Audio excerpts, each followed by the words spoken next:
Welcome back. નજર કરીએ અન્ય સમાચારો પર. વાવ થરાદ જિલ્લાના દિયોદરના આંગણે બિરાજમાન બાણેશ્વરી માતાનું મંદિર અનેક લોકોની આસ્થાનું કેન્દ્ર છે. અહીંના મંદિરનો ઇતિહાસ વર્ષો જૂનો છે. એવું માનવામાં આવે છે કે અહીં કૂવામાં પાણી નહોતું ત્યારે બાણેશ્વરી માતાની કૃપાથી કૂવામાં પાણી આવ્યું. ત્યારથી લોકોની આસ્થા મંદિર પ્રત્યે વધી ગઈ. બાણેશ્વરી માતાના ધામમાં દર પૂનમ અને વાર તહેવારે સમગ્ર ભારતમાં વસતા રબારી સમાજના લોકો મોટી સંખ્યામાં દર્શન માટે આવે છે.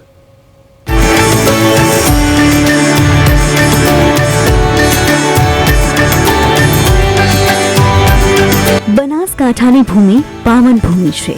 અહીં અરવલ્લી ડુંગર પર માં અંબાનું સ્થાન છે, જે હાલ શક્તિપીઠ તરીકે દેશ વિખ્યાત છે. અને સાથે સાથે આ જિલ્લામાં અનેક પૌરાણિક મંદિરો પણ આવેલા છે, જેમાં દિયોદર નગરમાં આવેલું બાણ માતાનું મંદિરનું પણ સ્થાન છે.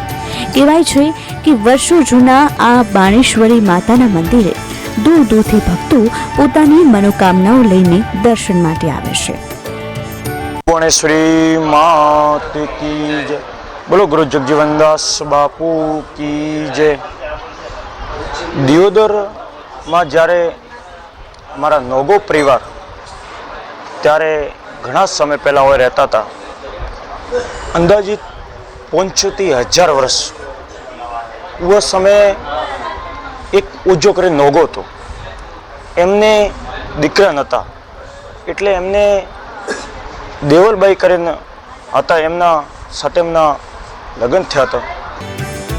અહીં આ મંદિરની લોકવાયકા છે કે દિયોદરની ધરતી અને હિન્દવાણી પરગણાની ધરમ ધરતી દિયોદર નગરની મધ્યમાં સરોવર કિનારે ગંગા જાણ્યા કુવાના કાંઠે ઈસવીસન 1508ની આસપાસ મા દેવલના પરચાથી કૂવો પાણીથી ઉભરાયો અને પાણીનું બેડું ભરાવ્યાના મા બાણેશ્વરીના પરચા પૂર્યાની લોકવાયકા છે. અહીં રાઠોડ કુળ નોગો શાખના રબારીની વિધાતા નાગેશ્વરી બાણેશ્વરી માતાની દિયોદરની પાવન ભૂમિમાં મોટું સ્થાન છે. હું દિયોદર બાણ માતાના દર્શન કરવા અમે પૂનમે બધા મિત્રો સાથે આવીએ છીએ. અને આ માતાના જે અમારે રબારી સમાજમાં અલગ અલગ શાખ હોય છે, એટલે જે નોગો પરિવાર છે એની આ કુળદેવી છે. નોગો પરિવાર અમારા સગા સંબંધીઓ સાથે સંકળાયેલા હોય. અમે પણ માતાજીને પૂનમે દર્શન કરવા આવીએ છીએ.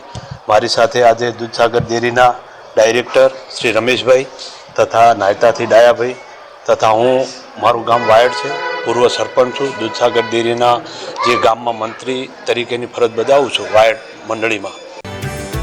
આ મંદિરની એક બીજી પણ લોકવાયકા છે કે દિયોદર ખાતે આવેલા બાણેશ્વરી માતાના મંદિરનો ઇતિહાસ જેમણે લખ્યો છે તે સંત પુરુષનું પણ અનેરું સ્થાન છે.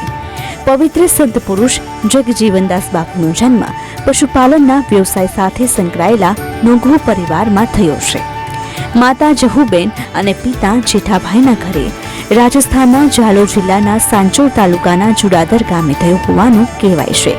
જગજીવનદાસ બાપુ પોતાને લાડકવાઈ બહેનનું કર્યાવર કરી દિયોદર મુકામે માતાજીના દર્શન કરવા માટે ગયા, જ્યાં દિયોદર ખાતે આવેલા સરોવર કિનારે બાણેશ્વરી કુળદેવી અને મા દેવલના ચંદરવા અને ધજાના ગંગાજળીએ કુવે દર્શન કર્યા. દિયોદર બાણ માતાજી મંદિરે પૂનમ હોય દર્શન કરવા આવું છું અને મારી જે ઈચ્છા હોય છે અને માતાની માંગણીઓ છે મારી પૂરી કરે છે. અને મને બહુ વિશ્વાસ છે બાણ માતા ઉપર. અને અમે સૌ સાથી મિત્રો આવી અને માતાજીને દર્શન કરીએ છીએ. અમને બહુ સારું માતાજીના આશીર્વાદ છે. એના માટે અમે સૌ મિત્રો રાધનપુર તાલુકાથી આવે છે. દૂર દૂરથી માણસો આવે છે, એમની મનોકામના માતાજી પૂરી સૌની કરે છે. અને બહુ જૂનું મંદિર છે આ. એવી પણ લોકવાયકા છે કે સમયની ઘટમાળમાં બાણેશ્વરીની ભક્તિ કરતા પૂજ્ય બાપુએ સાક્ષાત માતાજીએ દર્શન આપ્યાનો પરચો અનુભવ્યો છે. અને બાપુએ જીવનને ભક્તિમય બનાવી આ જગ્યા પર તેમને પોતાનું સ્થાન બનાવ્યું.